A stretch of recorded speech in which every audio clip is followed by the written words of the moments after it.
This is the shark fin antenna cover from Visual Garage, a really neat product from a company with not so great customer service. Is it worth it? Let's find out.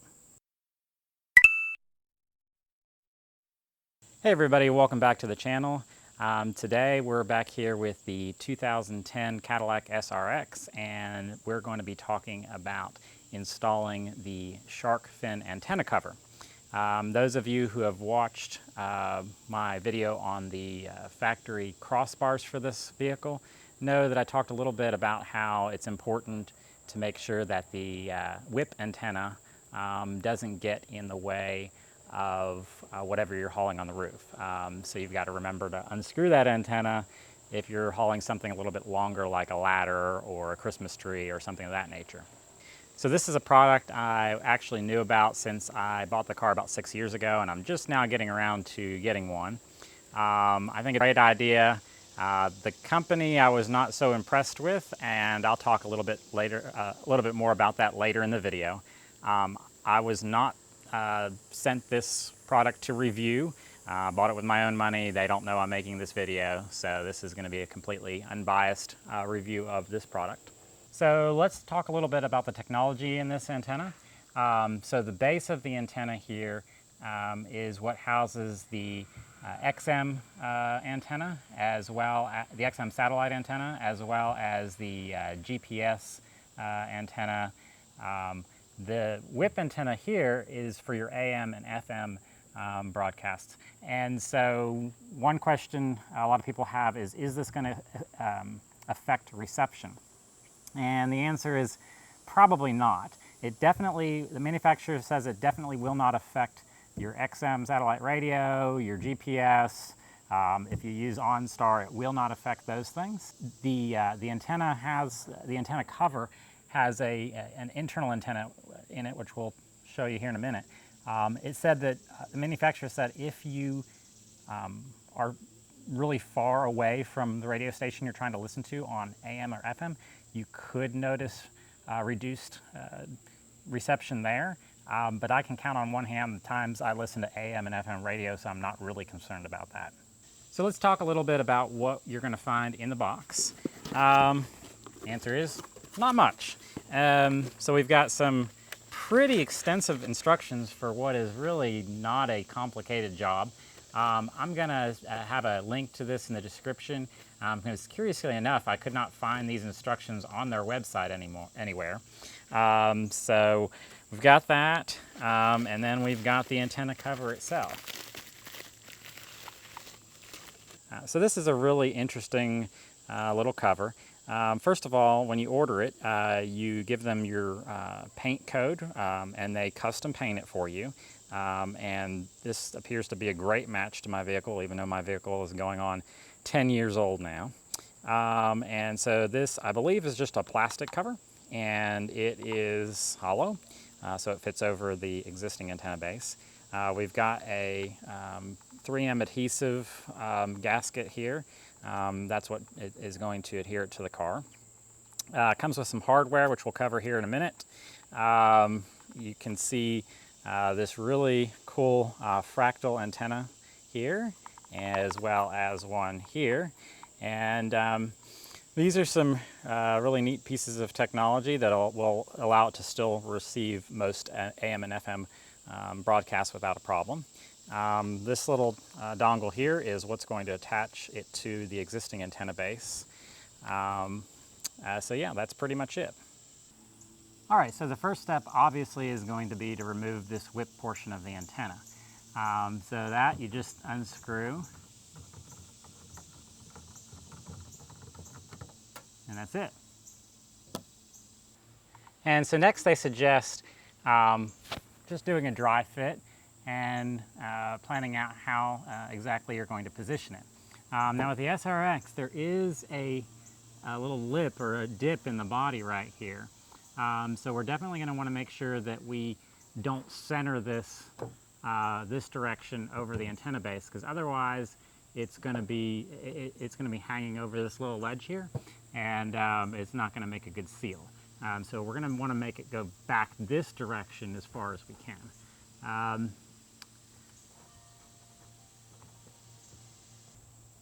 So that's about where we're going to want it.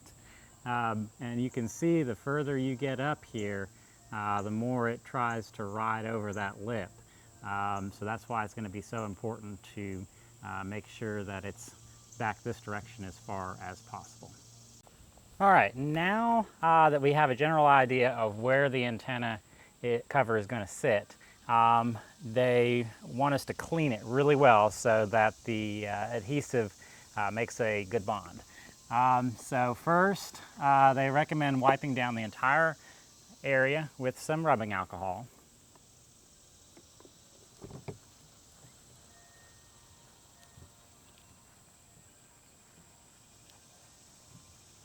Now, I've recently washed my car, so I don't expect much dirt to come off, but also want to make sure that we only have to do this once. And next, they recommend washing the area with either 3M General Purpose Adhesive Cleaner or 3M Prep Solvent 70. Now, these are not products that I could readily find available locally, but they also said that you can use some liquid dish soap. So that's what we're going to use today.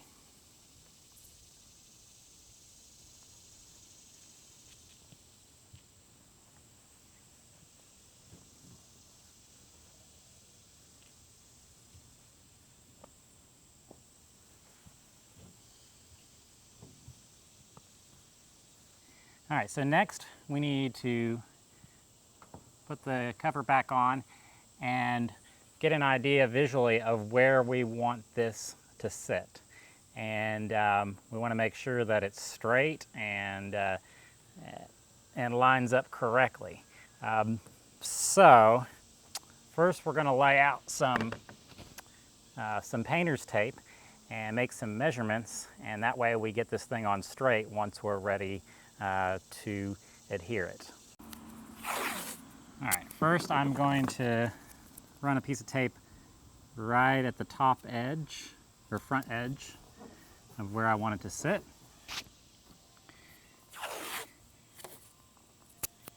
And a second one right along,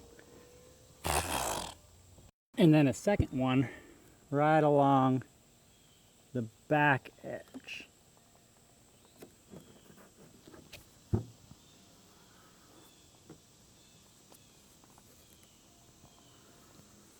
All right, next I'm going to find the center of the roof.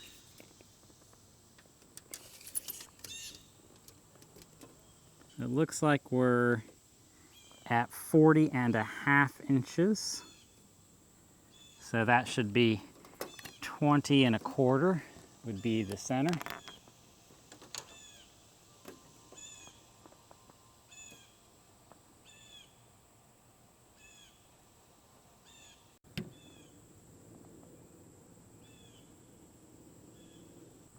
Now, the back end of this cover is right at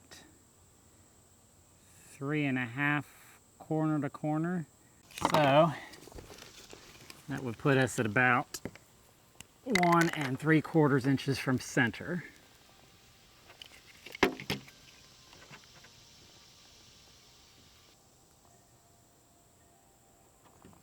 Double check that.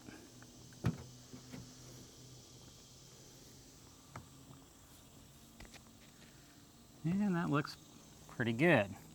And it's not rocket science, but we're just trying to get a good idea visually of where it should line up, so that when we're adhering it to the roof, we don't have to second guess ourselves.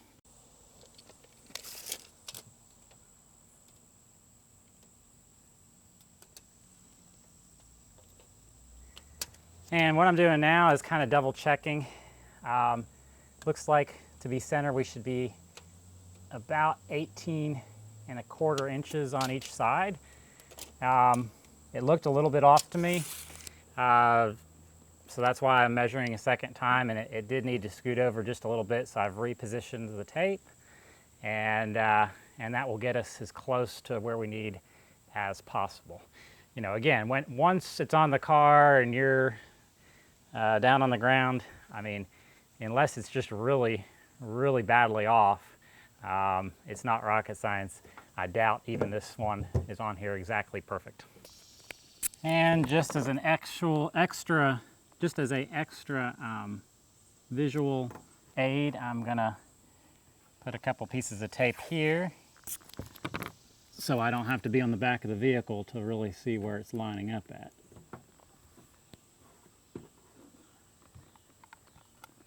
All right, so now it's time to hook up the antenna.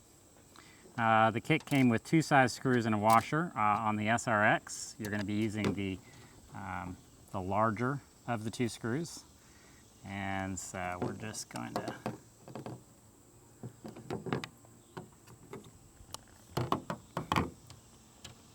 line that up.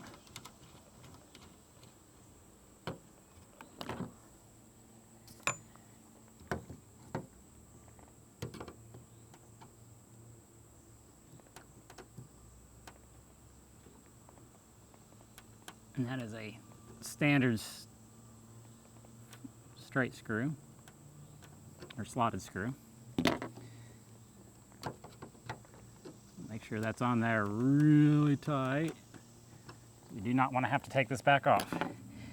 Now, the instructions said after washing with the Dawn soap or whatever you wanted to use there, to go ahead and wipe it with clean it with the rubbing alcohol again. I decided to wait until I was to this stage just because my hands may have left oils around the area as I was working. We're going to go ahead and do that last cleaning step now.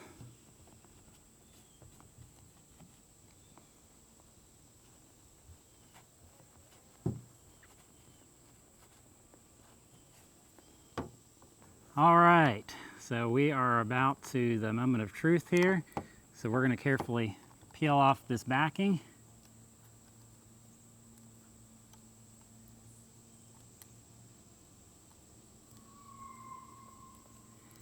And we've got no turning back now. Start at the front.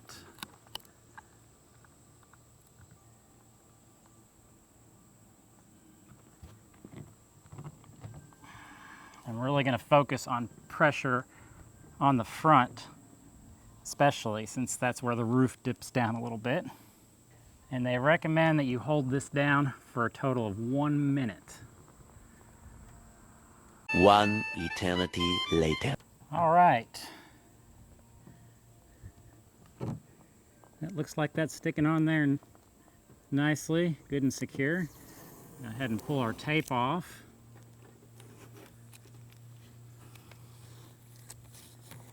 Wow, guys, what an improvement. This is a great little upgrade to the SRX. I'm really happy with it. And it's not a hard job either, so it's reasonably priced at the time of the filming, about $90. And another quick note, the manufacturer does recommend that you let the shark fin sit for at least a week before going through a car wash. So that's probably some wise advice. So I alluded to the fact that I like this product, but I was not happy with the customer service from Visual Garage. And so let me tell you a little bit about that experience. On their website, it says that because this is a custom painted product, production time is typically 1 to 2 weeks, unless they're a little bit behind or something of that nature, and then a few days to ship it to anywhere in the U.S. So I wasn't in any big rush or anything. I ordered the product. A couple of weeks later, I still had not gotten any word about it. When I ordered it, I did get an automated confirmation email. But after 2 weeks and then several days beyond 2 weeks and no word whatsoever, no shipment update or tracking or anything like that, I just shot him a friendly email and said, hey, do we have any update on the status of my order? Crickets. Crickets is what I got there. I did not get a response to that email. I waited another week and I decided to shoot them an email through their website instead of just directly emailing them. Just thought maybe my message went to spam or something of that nature. So I did it directly through their website and said, hey, checking in again. Do you guys have any type of update on my order? Nothing. No response whatsoever. So a few days after that second email, I decided, well, I ordered this through PayPal. I'm covered, so if this company has evaporated, I'll just go ahead and open a case on PayPal. And opened a case, nothing. No response from them whatsoever after several more days. So at this point I'm thinking, well, maybe this company just doesn't exist anymore. I don't know. It's kind of unusual that in this day and age you don't get an email back in a pretty timely fashion. And like I said, we're talking about days that I would wait between responses, even a week in some cases. So after a few days of not hearing anything from the seller through the PayPal case, I went ahead and escalated it to PayPal. That's where they step in. PayPal steps in, takes a look at the situation, and within 10 days they're going to resolve it. They're going to either get the buyer to resolve the issue, or PayPal's going to refund you your money. Magically, within 15 minutes of escalating it, I had another automated email in my inbox with a tracking number. So, I don't know what to say about that. That's just really, really poor customer service. Never got any other type of email beyond those two emails. They're both automated emails, canned emails. Never a, hey, sorry about that, we got behind, something happened, whatever. Nothing. In fact, as of today, and this is at least another week out, as of today, the case is actually still open on PayPal. Now, I plan on going in here and closing it since I received the product. But yeah, I mean, let's see, case filed August 14th, and it's still, initially I did it on August 14th. August 16th is when I escalated it to PayPal, and of course they promptly then shipped it out. But here we are. This is August, what is today? August 24th, and they haven't bothered to reply to the case and say, hey, you got your product, let's close the case, or anything at all. I'm not really sure what to say about that. In the end, I got what I ordered, so that's great. I like what I ordered, that's also great. But Visual Garage is going to have to step up their customer service game. I mean, would I recommend this product to you? Overall, yes. As long as you're willing to kind of get the runaround and it take a little while to get to you, and make sure you pay with something like PayPal or a credit card that has your back just in case, because they are not going to be very responsive at all to emails or questions. In fact, did a little Googling and actually found their Google business page for their actual facilities in Canada, and there was one other review, and it was basically that they had a problem with the product and were having a fight with the bank and everything else because they weren't getting any responses from Visual Garage about it. So yeah, I mean, it's a shame because they seem to be the only people that I can find that make this product in custom colors and everything else. It's a small business from what I can tell, and I like to support small businesses even if they're in Canada. But it's a shame that they can't take 20 seconds to respond to an email and take care of their customers. So in the end, got the product. Not super happy with the company, so just be aware of that if you decide to order one of these for yourself. Alrighty guys, that wraps up this video. I hope you enjoyed it, and I hope you'll consider subscribing to my channel. I've got plenty of other videos on this vehicle, as well as our 2008 Cadillac CTS. So hit the subscribe button, and we'll see you next time.